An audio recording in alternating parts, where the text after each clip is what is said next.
So I'm just sitting at my favorite spot and decided to film a video. I just wanted, what should I talk about? Support? That could be a thing. I know for me, it's hard to support, not hard to support, but like, I find it difficult to try to like support people, because I just feel like a lot of people in my life come and go super fast. So if I'm like hyping you up as like my friend, or you know, somebody that I think is doing great things, and then like a month later you mess with my boyfriend, like, dang, I feel stupid, I was supporting you. And that's not the way to think. That's not positivity. Like I said in my other video, that's not spewing positivity. Spewing negativity. I've come to the realization that, like, so what? Just do it anyway. Because when you're doing something, you want somebody to support you, but you never supported anybody else. So how does that look? You want somebody to repost your stuff or like your pictures, and you don't do that. Why would people do that for you? You know, hating shit. But I'm not a hater. I'm just really, I'm an overthinker. If I like this, are they talking about me? Like, I'm liking her. She liking my pictures, but her boyfriend was in my DM. Like, that sounds so stupid when I say it out loud. See, this is why you should talk to yourself. This is why you should talk to yourself, because you just realize the stupid stuff that you think. Liking pictures and stuff is cool, but is that support? Support is like, you know, reposting things, going to events. That's really important. Like, people need bodies there. People need people to physically support. Like, the internet is cool, but what about real life? Like, real life is still real. You still have to come out and do stuff in real life. Like, the internet just blinds people from what you should be doing. Like, there's still life to live, you know? I just feel like the internet has consumed our bodies and our minds. I was just sitting here thinking about that, thinking about, you know, how to grow and become a better person. It's hard to grow and be better when people around you are super stagnant. Like, I've said it before, I've said it to people that I hang around, used to hang around, whatever. Like, dang, it's hard to try to move forward when when like you as a person is so negative. It's hard to be positive, and I'm with you all the time. So the people, what is it, the company you keep, be aware, something like that. And like, not speaking negative on anybody, because we all have room to grow, but like, we gotta do better with the people we keep around us. Like, energy is so important. That sounds so cliche, but like, energy really is so important. Who you keep around you, it dictates the kind of person you are, really. It really does. You can be a leader all day long, or you could be a strong-minded person, but if your friend is a Debbie Downer all the time, and she like, no, I don't want to go to this, no, I don't want to do that, no, I don't want to eat, you know what I'm saying? Like, nobody wants that around them. It used to be me, but it was more, I didn't want to go because I didn't want to be around certain people, you know? It was still me, but now I'm just a totally different person. It's growth. How did I grow? That's a good question to ask. How did I grow? It took a while, and I'm definitely, every day, it's a struggle. I'm super quick at the tongue. Like, don't mess with me, okay? Because I'm quick. But I think steps to my growth were cutting people out and removing them, or distancing myself. I realized that you don't have to fall out with people. You don't have to After the first, maybe second, third-ish time, I give a lot of chances, but after those first, really should be first chance, second or third chance, and you're like telling somebody, I don't really like this, you know, it's hard to be around you. That's not what friends do. Like, after those times, it should be over with. You should not have to continuously sit down with your friends, your boyfriend, whoever you're around, your mom, your dad. Like, you should not have to continue to sit down with these people and tell them, I don't like when you do this. And it's the same stuff. Now, don't be going around saying, I don't like the way you chew your food, and it's really been bothering me for weeks, and I just feel like you should change that because I asked you to. No. Girl, get your life.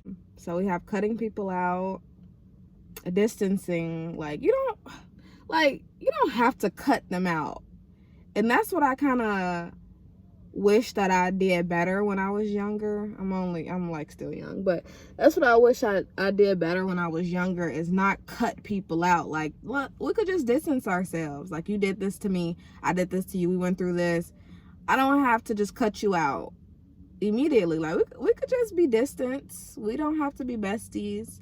But I think I was just thinking, like, if they did that, they could do so much worse. Like, that's not nothing compared to what they really could do if they don't think that was a problem. Watch my mouth is definitely a thing. I just speak my mind. And people, I'm one of those people that's like, well, I'm honest. I told you what it was, for real. I'm not lying to you. But people, you don't gotta tell people all the time. You don't have to tell people all the time that they were wrong, or like, I don't think you should do that, or, you know, just everything. Because I really do speak my mind 95% of the time. Definitely got a lot better with that. I think I'm a little more quiet. A little, not much, but just toning it down. Like, some people like it, some people don't. And it's not even about if you like it or not. It's about the reflection my attitude has on the world. So when people are complaining about your attitude sometimes, like my family used to, and I equated that as being a bad person. Like, dang, am I a bad person? They always got something to say about what I gotta say. Like, am I a terrible person? But that's very much so victimization. I don't care what anybody says. That's very much so victimization. And it's not cute to be a victim, sis. Like, cut that out. We're not victims. You shouldn't be acting like a victim. You should be acting like you're trying to get it together. I think it's really important to have your own space. You know, just take some time and think about stuff. Also thinking about, like, college. Technically, I graduate next weekend, but there won't be a graduation because we're supposed to be social distancing in this whole virus situation. So, planning my next steps. I mentioned in a video before, I had a plan. It was a really loose plan. Like, okay, let me try to find a job in like marketing in a corporate setting. And I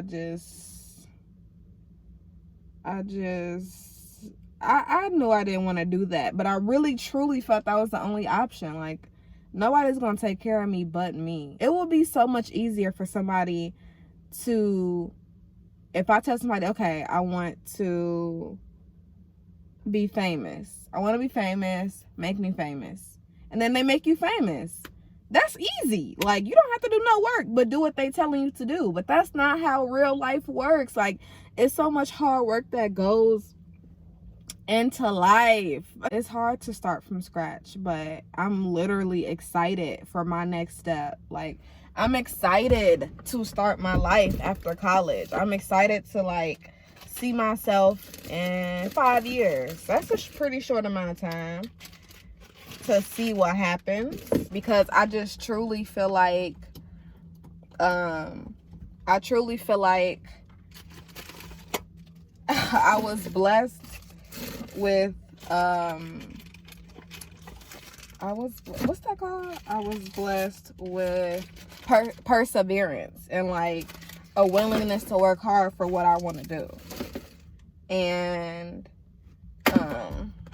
I've always felt like it was kind of like my responsibility to help the people around me have that same grit and have that same energy towards life. But you can't force people to be like you. Like, that's stupid. But I'm excited to plan my future and do what I said I was gonna do. And this I say like way too much. I did all the necessary steps, the technical steps before this whole thing started, and then boom, it left me in a place where I'm like, should I move forward or should I just wait and do it the right way? So I'm waiting and doing it the right way. That's what I decided to do. And I'm a super indecisive person, so I'm like mentioning it to my friends and my parents and like, should I do it anyway? And nobody had an answer for me. Nobody really helped me. I'm moving back to Chicago from the city that my college was in, and I'm surprisingly super excited for that. Super excited not to pay rent anymore and to like just be focused and be in the city that I was raised in. Go back there, do what I really want to do, give myself some time to stack up, to be around people, you know, that love me and like are supporting me. I feel like I'm being so serious. Maybe because I don't have no energy. That's what it is. I don't have no energy because I didn't eat. I mean, I ate, but not for real, you know. But I'm ready to go home and eat. I just want to go back. Even though I don't want to be in the cold. That's the thing.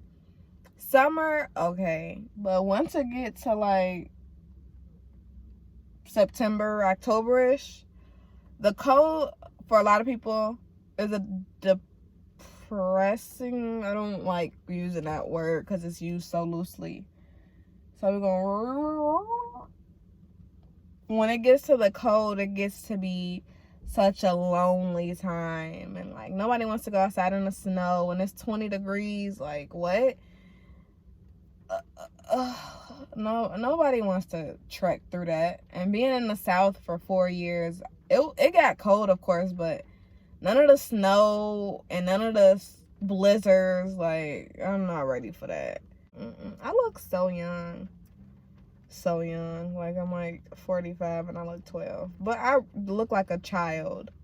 A baby. And I'm not a child because I pay bills. Okay? That's another thing we could talk about.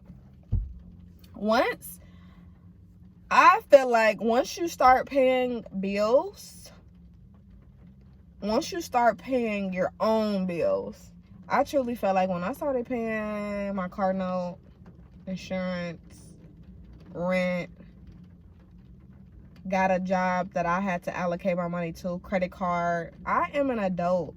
But it's gonna look crowded over here, so I think I'm going to cut it short.